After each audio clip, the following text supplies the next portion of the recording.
Hello నమస్తే అండి అందరికి.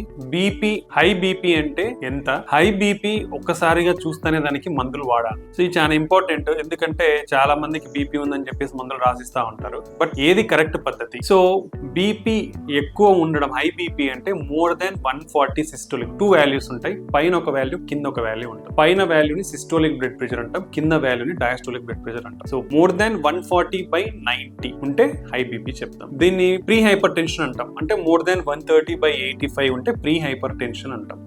ఈ రెండు చాలా ఇంపార్టెంట్. మరి ఈ లెవెల్స్ ఉంటే ఇమీడియట్ గా మందులు స్టార్ట్ చేయాలా? సో ఇది అందరికీ వచ్చే సామాన్య అనుమానమే, సహజ అనుమానమే. సో మరి దీన్ని కరెక్ట్ గా ఎలా చెక్ చేయాలి అనేది ఇంపార్టెంట్. సో ఫస్ట్ థింగ్, ఎవరికైనా హాస్పిటల్ కానీ క్లినిక్ కానీ వెళ్ళినప్పుడు కొంచెం యాంగ్జైటీ కానీ స్ట్రెస్ కానీ ఉంటుంది.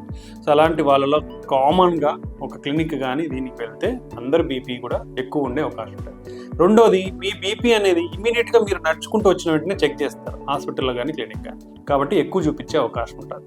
సో ఇలా క్లినిక్ కానీ హాస్పిటల్ కానీ వచ్చినప్పుడు మీ బీపీ ఎక్కువ ఉంటే మీరు మినిమం ఒక 15 to 20 minutes కూర్చోవాలి, రిలాక్స్ గా ప్రశాంతంగా కూర్చున్న తర్వాత మళ్ళీ మీ బీపీ అనేది చెక్ చేయాలి. ఇది వెరీ వెరీ ఇంపార్టెంట్. అప్పుడు కూడా మీ బీపీ ఎక్కువ ఉంటే దెన్ దానికి ట్రీట్మెంట్ అవసరమయ్యే అవకాశం ఉండొచ్చు. ఇది ఫస్ట్ పాయింట్. రెండోది, ఇంతకు ముందు ఎప్పుడు లేకుండా యంగ్స్టర్స్ లో కానీ బీపీ ఎక్కువ చూపిస్తే ఏం చేయాలంటే మల్టిపుల్ అట్లీస్ట్ 2 to 3 రికార్డింగ్స్ తీసుకొని దాని యావరేజ్ గా బీపీ ఎంత వస్తుందనేది చూడాలి.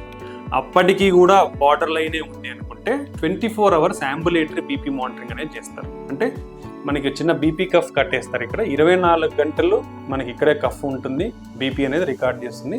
ఎవ్రీ హాఫ్ అన్ అవర్లీ మన బీపీని రికార్డ్ చేస్తుంది.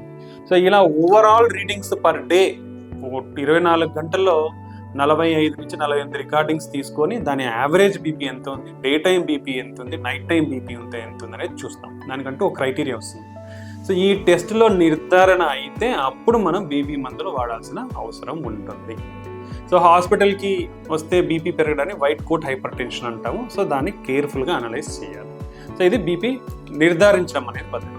రెండవది, మనం ఇంట్లో కూడా మన బీపీ ఎంత ఉందనే చెక్ చేసుకోవచ్చు. మనకి ఇంట్లో ఉన్న బీపీ నార్మల్ రేంజ్లో అంటే లెస్ దెన్ 130/85 ఉండి హాస్పిటల్కి వచ్చినప్పుడు పెరిగిందంటే అది is not an hyper tension. మనకి బీపీ అనేది లేకపోయినట్టు, అంటే మీకు వైట్ కోట్ హైపర్ టెన్షన్ అంటే క్లినిక్ వచ్చిన యాంగ్జైటీలో మీకు బీపీ వచ్చే అవకాశం ఉంటుంది. ఇది ఫస్ట్ పాయింట్. సో బీపీని ఫస్ట్ నిర్ధారించాలి, ఉందా లేదా అని మల్టిపుల్ రీడింగ్స్ తీసుకున్న తర్వాతనే దాన్ని ట్రీట్మెంట్ చేయాలనేది. సో ఎవరైతే ఈ ప్రీ హైపర్ టెన్షన్ స్టేజ్ అంటే 135/85 అలా ఉందో వాళ్ళు ఫస్ట్ లైఫ్ స్టైల్ మెజర్స్ అనేది స్టార్ట్ చేయాలి. మోస్ట్ ఇంపాక్ట్ రెండింటి ద్వారా మన బీపీ తగ్గించుకునేదాన్ని ఉండొచ్చు. First thing, food. More fruits and vegetables తినాలి.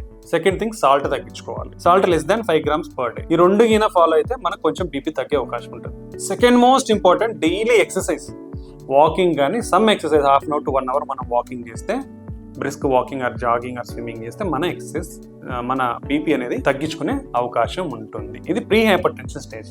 మీరు ఈ లైఫ్ స్టైల్ చేంజెస్ చేసుకున్న తర్వాత కూడా మీ బీపీ అనేది తగ్గకుంటేనే మెడికేషన్స్ అనేది వాడాలి. ఇది 1 point.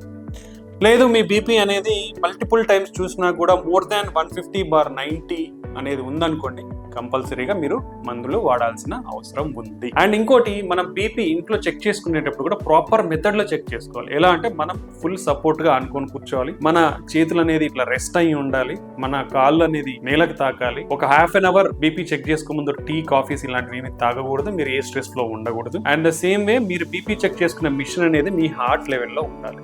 సో ఈ పద్ధతులన్నీ ఫాలో అయ్యి బీపీ చెక్ చేయాలి. మీరు ఇంట్లో చెక్ చేసుకున్న, హాస్పిటల్లో చెక్ చేసి, ఈ విధంగా చెక్ చేసిన తర్వాత మీకు బీపీ అనేది అయి ఉంటేనే దానికి మందులు వాడాల్సిన అవసరం ఉంది. ఇది బీపీ గురించి. నెక్స్ట్, మరి ఈ బీపీ మందులు అనేది నేను లైఫ్ లాంగ్ వాడాల్సిందేనా అంటే దానికి మీ కంట్రోల్ లెవెల్స్ మీ లైఫ్ స్టైల్ మెజర్స్ ద్వారా కూడా ఎంత హెల్ప్ అవుతుంది అనేది చూసుకోవాలి. అంటే రెగ్యులర్ బీపీ మానిటరింగ్ అనేది మీరు ఇంట్లో హోమ్ బీపీ మానిటరింగ్ అంటాం. మీ బీపీ అట్లీస్ట్ 2 days, మార్నింగ్ ఒకసారి, నైట్ ఒకసారి బీపీ రికార్డింగ్స్ చేసుకొని నోట్బుక్లో రాసుకోవాలి. బీపీ డైరీ, ఈ మీ బీపీ వాల్యూస్ డైరీ అనేది చాలా ఇంపార్టెంట్ మీ కంట్రోల్కి. సో మీరు మందులు వాడుకుంటూ లైఫ్ స్టైల్ మెజర్స్ చేస్తూ ఇవన్నీ ఫాలో అయ్యి మీ బీపీ కంట్రోల్లో ఉంటే మీ మందులు అనేది స్లోగా డ్రగ్ డోసేజ్ అనేది తగ్గించుకుంటూ మీ రెస్పాన్స్ అనేది చూస్తాం. ఒకవేళ మీ బీపీ మందులు తగ్గించిన తర్వాత కూడా చాలా నార్మల్ స్టేజ్లోనే ఉంటే అప్పుడు మనము బీపీ మందులు మానేసే అవకాశం ఉంటుంది. కాబట్టి మీ బీపీని కంట్రోల్ చేసుకోవాలన్నా మీ లైఫ్ స్టైల్ అనేది చాలా ఇంపార్టెంట్.